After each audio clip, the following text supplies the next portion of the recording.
그다음 이제 적용 범위라고 좀 표현이 되어 있어요. 수수 설비 그러면 따라서 시간에 따라서 각도의 변화를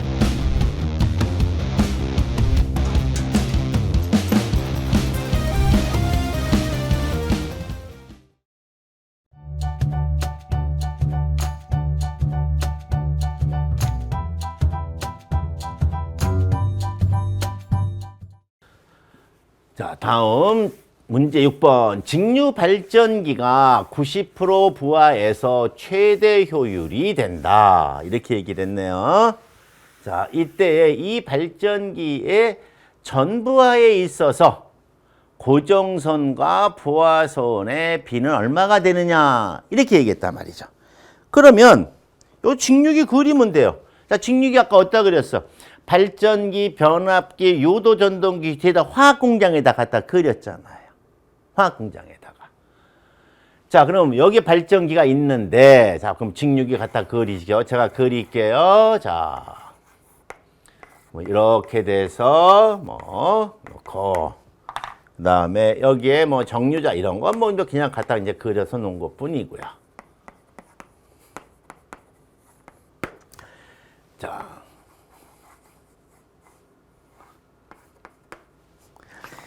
지금 여기에서 제가 두 가지 색깔을 썼어요. 하나는 철심은 하얀색을 썼고, 그 다음에 여기 들어가는 코일은 뭐가 됩니까? 노란색을 썼어요.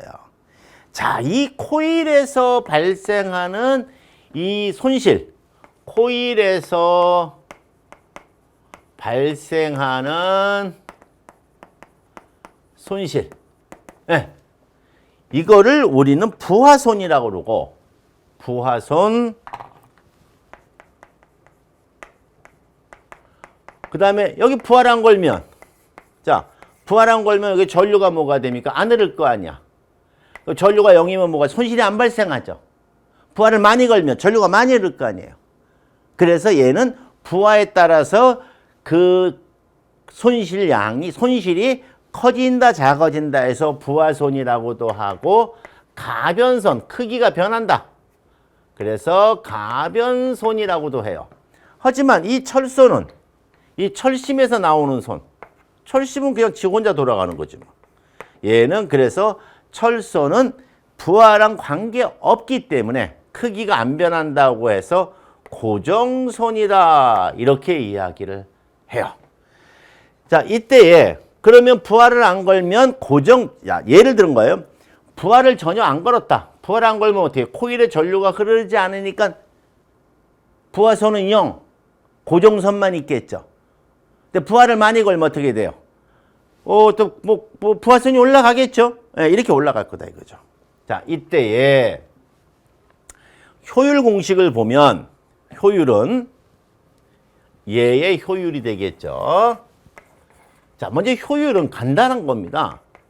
자, 얼마를 투자했다? 입력.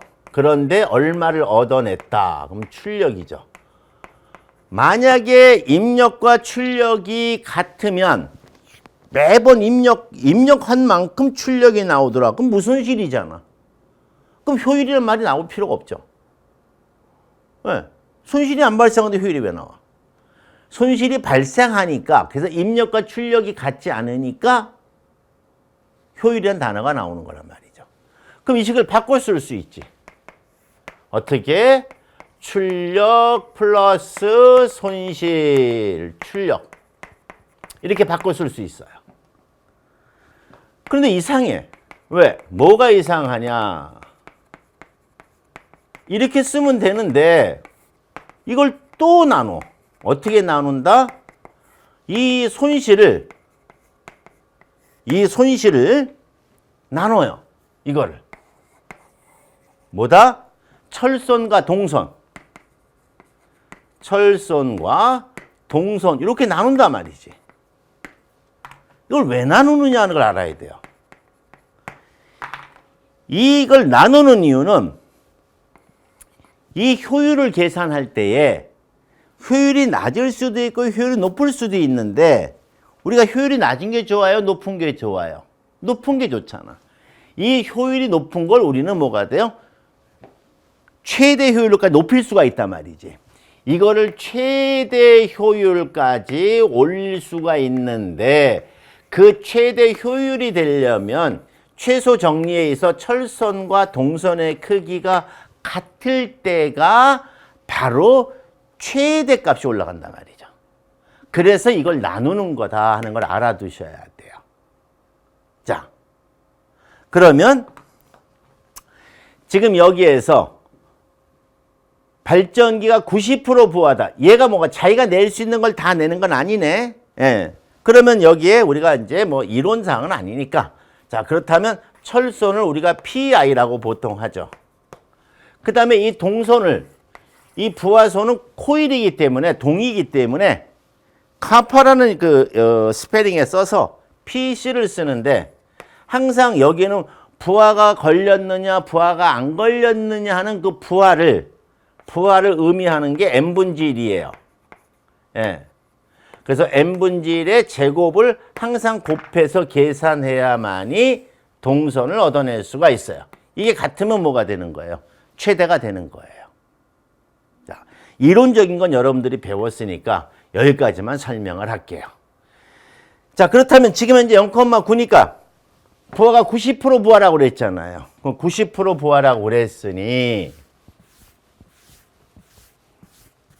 이런 조건이 성립이 되는 거죠. 90% 부하에서 최대 효율이 된다 그랬으니까 PI하고 PC가 다 부하가 안 걸린 게 아니라 n분의 1 제곱해서 한 값이 같을 때가 최대 효율이니까 예, 지금 이게 최대 효율이라고요. 그러므로 PI는 PC의 0.9 제곱분의 이렇게 제곱이 돼야 되겠죠. 그럼 이걸 쓰면 PI는 PC의 0.9니까 얼마가 돼요? 99, 81, 0.81이 되겠네요. 자, 그래서 PI분의 PC가 되면 여기서 식을 만들어내야죠. PC분의 PI가 되면 얘는 1에 0.81이 되니까 0.81이 될 것이고 만약에 이걸 바꿔서 PI분의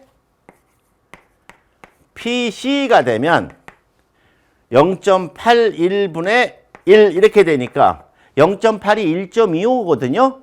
그러니까 1.25가 보다 커요. 이 값이 1.25 값보다 크거든요. 이렇게. 그래서 두 가지로 보시고 찾아야 돼요. 보니까 1.25보다 큰 게 없잖아. 그죠? 그러면 0.81이 답이 된다라는 걸 알 수가 있어요. 그래서 이렇게 확실하게 뭐를 기준 잡아라 하고 안 주는 경우도 있으니까 요건 두 가지를 여러분들이 노련하게 푸시면 됩니다. 노련하게. 다음 문제 7번 문제를 볼게요.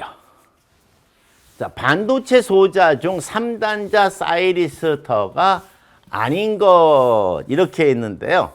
자, 사이리스터는 일단은 사이리스터는 우리가 다이오드는 이거 외우는 겁니다, 그냥. 다이오드는 이렇게 표현을 하고요. 사이리스터는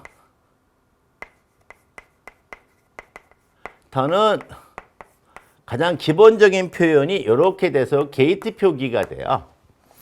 이때에 이렇게 되면 이제 단방향이고, 만약에 여기로도 갈 수 있다, 또 반대로도 갈 수 있다, 그러면 쌍방향이고, 이렇게 표현되는 거거든요.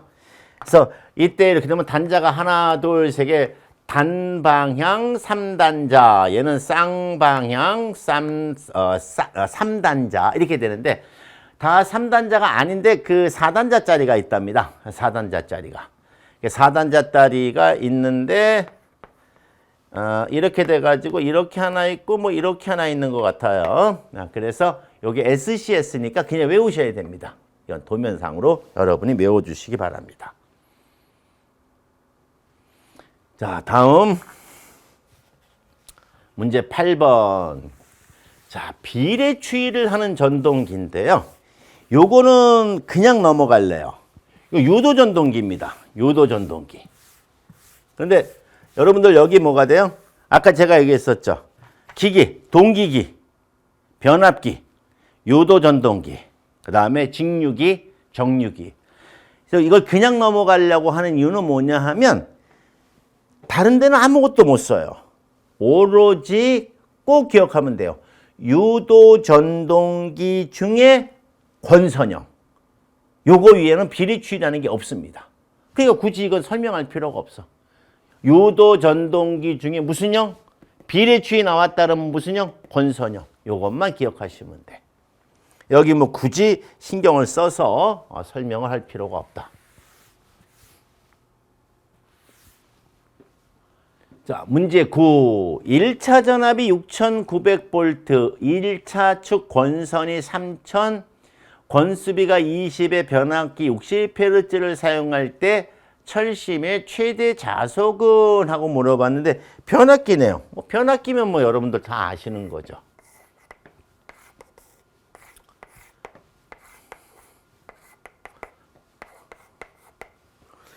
자, 변압기의 1차 감은 권수, 여기에 뭐가 돼요? E1, N1. 그 다음에 여기에 감은, 이렇게 감은 N2, E2 이럴 때 여기 기본식이 하나예요. E는 4.44의 F 파이 N 이렇게 들어가는 거예요. 그래서 이 공간을 돌아다니는 요거 색깔을 요걸 파란 걸 쓸게요. 요 공간에 동일하게 존재하는 게 요거예요, 요거. 예. 요게 4.44 F 파이가 동일하게 존재하는 거다. 이렇게 생각하시면 돼요. 그러므로 우리가 구하라고 하는 건 요거잖아, 요거. 예. 요거를 구하라고 하는 거니까 E1을 통해서 구하려면 N1이 있어야 되고, 만약에 E2에서 이거를 구하려면은 N2가 있어야 되는데 조건을 보니까 여기 E1 있죠. 그 다음에 여기에 1차 권선 있네. 여기 N1이 있네. 그럼 더 이상 볼 것도 없네. 예, 이거 갖고 구하면 되겠네. 그러면 이 공식 그냥 그대로 가서 E1은 4.44의 F 파이 N1을 이용해 가지고 파이는 4.44분의 FN1분의 E1 이렇게 해서 여기다가 E1이 6900, N1이 3000 집어넣어서 계산하시면 쉽게 계산이 가능하겠다. 이걸 알 수가 있겠습니다. 자, 10번. 전격이 150kV에 철선 전부와 동선이 4kW인 단상 변압기 효율이 최대가 되는 효율이 몇 %냐? 그 다음에 최대 효율 시 부하가 몇 kV 부하를 걸어야 되느냐? 이렇게 됐어요. 그러면 이것도 간단하죠. 뭐 변압기잖아요. 변압기에 철심 넣고. 예. 그 다음에 여기에 뭐가 돼요? 코일 넣고. 그래서 철심에서 발생한 철선 똑같아요. 네, PI. 구리에서 발생한 손실은 PC. 근데 한 가지 부하랑 걸면 PC가 0이잖아. 그렇죠? 그래서 여기에 뭐가 돼요? N분지 1제곱. 아까 N분지를 뭐라고 그랬어요? 부하라고 그랬죠? 네, 부하. 자, 여기서 잘 보셔야 돼. 자, 지금 N분지 1이 부하라는 말의 의미는 무슨 뜻이냐 하면 지금 얘가 얼마짜리예요? 150짜리잖아요. 150kV인데 여기 부하가 예를 들어서 예를 든 겁니다.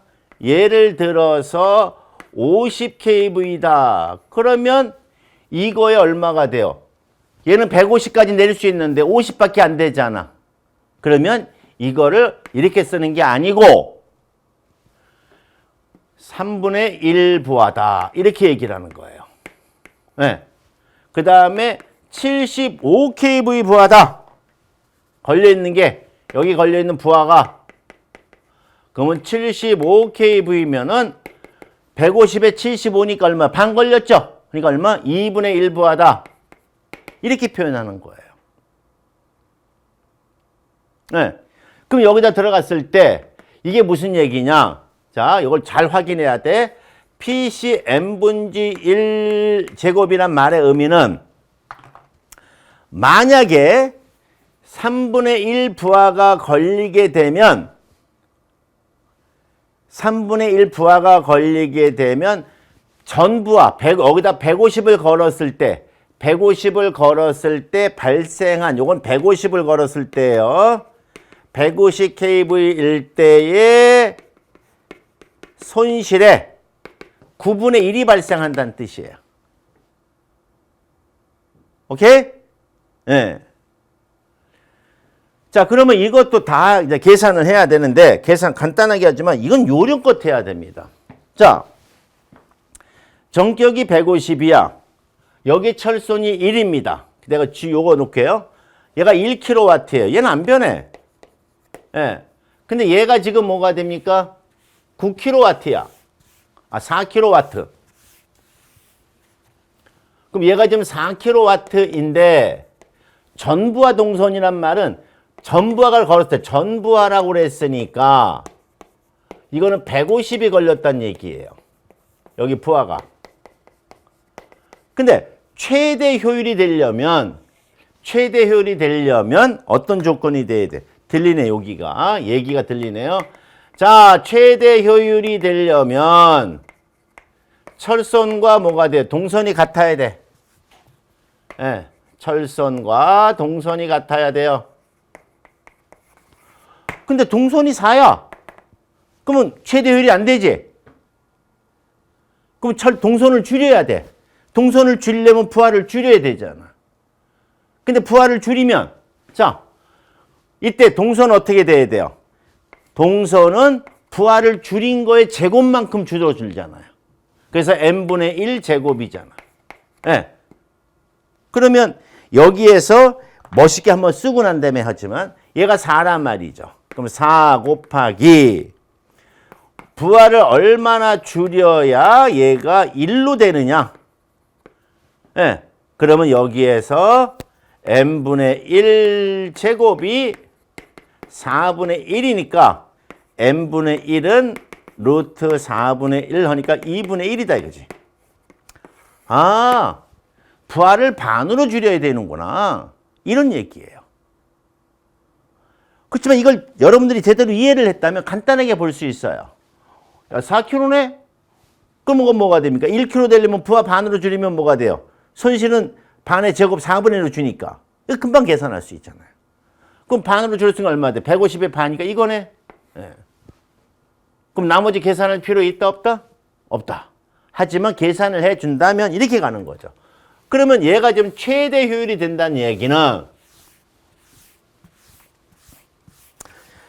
최대 효율이 된다는 얘기는 부하는 얼마? 75를 걸었고 75를 걸었고 그 바람에 얘는 4kW가 아니라 얼마? 1kW고 철소는 뭐가 됩니까? 1kW니까 이 상태잖아. 그죠? 그럼 효율은 얼마가 되느냐? 그럼 출력이 얼마? 75 플러스 철선과 동선이 같은 때니까 1 더하기 1 하면 얼마가 돼? 77분의 얼마? 75 이렇게 계산이 되겠죠. 그렇게 어렵지가 않은 거예요. 그래서 머릿속에 기본 개념을 잡아주시면 그것이 여러분이 문제를 외우는 것보다 훨씬 더 도움이 된다 하는 것을 말씀드리고요. 문제 11번. 육국 삼상 요도 전동기가 있다. 회전자도 삼상이며 이렇게 얘기했잖아요. 그러니까 요도 전동기는 타입이 두 가지예요. 이제 권선형이 있고 그 다음에 농형이 있잖아요. 근데 권선형에 대한 이야기가 되겠죠. 자, 그래서 지금 요렇게 전동기가 있고요. 그림을 바꿨을까요? 요렇게 놓고 하면 되겠네. 자, 뭐 이런 식으로 표현을 한번 해볼게요. 자, 지금 여기에 삼상이 들어오죠. RST가 들어오는 상태가 됐고요. 여기 회전자도 삼상이란 말은 이렇게 됐다는 이야기예요.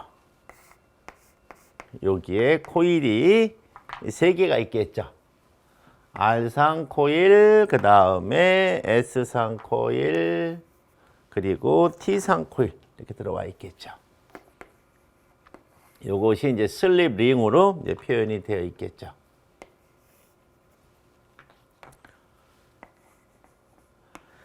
자, 그 다음에 이제 비례추이 개념이 아니까 여기까지만 그리면 되는데, 회전자가 정지했을 때, 자, 회전자가 정지했다는 얘기예요. 그럼 여기 전원은 들어왔어. 그럼 전원은 들어왔으니까 요 안에는, 여기 안에는 지금 뭐가 됩니까? 요렇게 가상적인 그림을 뭐 다 아시는 거니까. 예.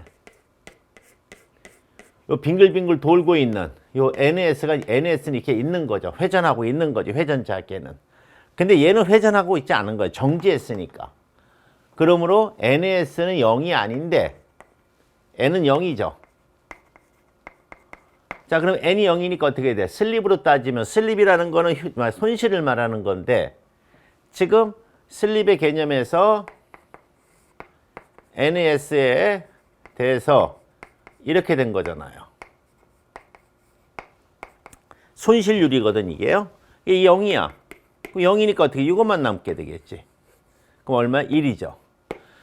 그러므로 회전자가 정지했을 때를 우리가 S = 1로 본단 말이죠. 이때에 얘가 정지했을 때 여기에 걸리는 나타나는 전압이 200V가 나타나고 있다. 그런 이야기예요.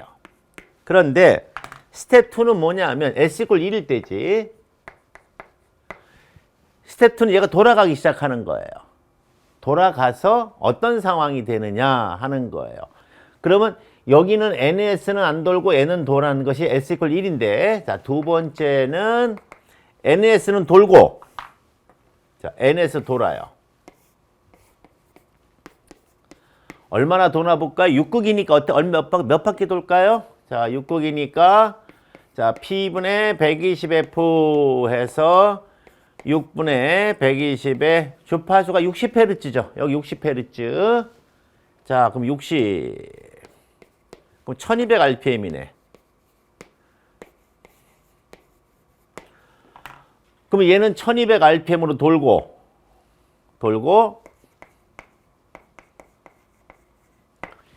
회전자는 거의 다 따라갔네요. 1152 따라갔네. 네. 그러면 회전자는 얘는 1152 따라갔으니까 요 편차가 얼마예요? 편차가 1200에서 1152를 빼게 되면은 그러네요. 48이네. 요 편차가 48바퀴네. 요게 바로 손실이죠. 요거를 손실률로 하니까 48을 1200에 대해서 어느 정도 되느냐라고 하니까 이게 슬립이죠. 왜냐하면 48이라는 게 1200 빼기 1152가 되고, 이거를 문자로 표현하면 NS에 NS-N 이렇게 들어가니까 손실률 맞죠? 자, 그래서 제가 이걸 설명하는 이유는 간단한 거예요. 여기에 얼마나 나타나느냐 하는 거예요. 여기 나타나는 거. 그러므로 지금 요 그림을 여기다 그려야 되겠죠. 이렇게 여기에 만들어지는 전압은 E2도 있고요. 주파수 문제가 나올 수도 있어요. 주파수. 무조건 여기는 하나만 생각하면 돼. 무조건 슬립만큼 남는다. 슬립만큼 남는다. 네. 그러니까 지금 슬립이 몇 프로예요? 슬립이 48이니까 48에 대해서 슬립을 계산해 보면 요거 그냥 뭐야 돼? 얼마가 되나? 4잖아, 4. 예. 그럼 0,04잖아요. 0.04 per 유니트. 예. 또는 4%라고 할 수 있겠죠. 실제 계산을 할 때는 퍼센트 값을 곱하는 게 아니라 per 유니트 값을 곱하는 거니까 per 유니트로 가야 돼요. 그래서 여기 현재 요거와 NS와 N의 요 48밖에 해당되는 슬립이 0,04이니까 여기 나타나는 전압은 최초의 전압에 무조건 4%만 남는 거예요. 그래서 200V에 0,04가 남으니까 8V가 될 거고, 만약에 주파수를 물어보면 주파수가 60이잖아. 그러니까 60Hz에 4%만 남는다. 그래서 2.4Hz가 되겠죠. 그래서 꼭 기억할 거는 뭐가 돼요? 뭐만 남는다? 슬립만큼 남는다. 회전자가 돌아갈 때 나타나는 거는 슬립만큼 남는다 하는 걸 꼭 기억하셔야 돼요. 자, 다음 문제 12번 문제가 되는데, 삼상 4극 동기기가 24개의 슬롯을 가진다. 전기자 권선의 분포 계수는 얼마냐라고 나왔는데, 여기서 여러분들이 제 영상을 보고 웃으실 거예요. 자, 여러분들이 계산해야 되는 게 두 가지가 있는데, 분포 계수가 있고 그 다음에 단절 계수가 있어요. 단절 계수. 자, 이때 분포 계수는 뭐 있는 그대로 솔직하게 얘기하는 겁니다. 공식 못 외워요, 내가. 왜? 너무 복잡해. 그래서 분포 계수라는 게 나오면 그건 그냥 아주 정말 시간이 많고 여유가 있지 않는 한 그냥 분포 계수는 간단하게 그날 기분에 찍어라. 예, 찍어라. 답을 운에 맡기자. 자, 이러고 넘어갈래요. 네. 그래서 어느 것이 맞을까요? 알아맞혀 보실까요? 뭐 이렇게 해가지고 찍든가, 뭐 그날 기분에 맞춰 찍도록 하세요. 이거는 아예 손대지 마시고. 자, 13번. 자, 변압기를 설명하는 말 중에 틀린 것은 하고 이렇게 얘기가 됐어요. 자, 그러면 첫 번째, 사용하는 주파수가 증가하면 변압 변동률은 감소한다 됐단 말이죠. 그 변압기 있어요. 자, 변압기를 여러분들이 공부할 때는 다르게 공부할 거 하나도 없습니다. 자, 변압기가 이렇게 있으면 변압기 1차 측, 2차 측에 권선이 감겨 있잖아요.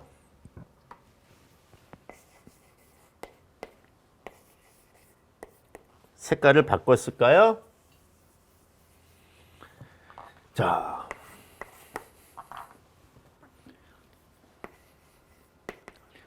이렇게 될 때에 그냥 그대로 이거를 이렇게 바꾸시면 돼. 여기를 A, B라고 제가 쓰고요.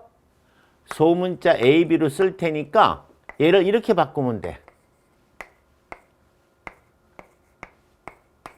그래서 그냥 여기다가 코일 하나 갖다 이렇게 집어넣으면 돼. 이게 변압기 등가 회로예요. 실질적으로 변압기 등가 회로에서는 여자 회로를 그려야 되는데 여자 회로 안 그려도 됩니다. 문제에서 여자라는 형태, 여자 회로에 대한 이야기를 물어보지 않는 이상은 제외도 관계가 없어요.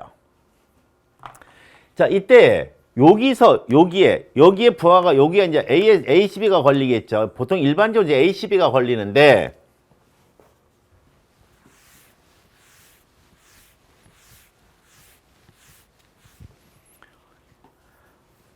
여기에 ACB가 걸려서 부하가 이렇게 들어갈 때 그러면 당연히 들어가면 어떻게 돼요? 전류가 흐르게 되겠죠? 이때 흐르는 전류가 있고 이건 코일이니까 당연히 뭐가 있겠어요? 임피던스가 있단 말이죠. 그 여기서 발생하는 전압 강화 때문에 이 전압 강화 때문에 이 단자의 전압이 바뀌는 것이 전압 변동률이에요. 그럼 이걸 풀었으면 I의 R 플러스 JXL이다 이런 얘기지. 근데 이거를 이제 좀 더 많이 풀어 쓰게 되면 이렇게 되는데 일단 식은 써주고요. E는 P 코사인 시타 플러스 Q 사인 시타가 일반적인 공식이에요. 자, 여기에서 요 P는 저항 강하죠. 그럼 이걸 다시 한번 써보면 IR의 EN에 대한 코사인 시타 플러스 2n의 ix에 대한 뭐가 돼요? 사인 시타인데 여기서 얘기한 그대로 주파수가 증가했어요. 자, 주파수가 증가했던 이야기는 뭐가 됩니까? 그렇죠. 이게 커졌단 얘기야. 이게 커지면 당연히 전압 변동률이 커져야죠. 얘가 커졌다는 이야기는 임피던스 전압 강화가 뭐가 됩니까? 임피던스 전압 강화가 커졌기 때문에 여기서 생기는 요 전압 변동률 공식에서 당연히 전압 변동률은 감소하는 게 아니라 뭐가 돼요? 증가해야 된다. 단자가 내려가니까, 전압이 내려가니까. 예, 그래서 그 부분을 갖다가 보면은 주파수가 증가하면 전압 변동률이 감소하는 게 아니라 리액턴스가 커져서 전압 강화가 더 커지므로 전압이 더 다운되니까 무부하 시 전압은 이렇게 올라가고 내려가는 전압이 이거 전압 변동 폭이 커진다는 거야. 전압 변동 폭이. 그 다음에 전압 변동률은 부하 역률에 따라 변한다. 여기 역률 들어가 있죠? 자, 역률에 따라 변한다. 델타 Y 결선에서는 고저파 전류가 제거된다. 델타 결선에서는 3고저파가 제거가 되니까 당연히 고저파 전류의 유도장애가 뭐가 돼? 줄어든다가 사실은 맞겠죠? 없다라기보다는. 그 다음에 효율은 부하의 역률에 따라 다르다. 그래서 틀린 것 했으니까 1번이 잘못됐다라는 걸 알 수가 있습니다. 전압 변동률 폭이 커지게 된다 하는 거예요.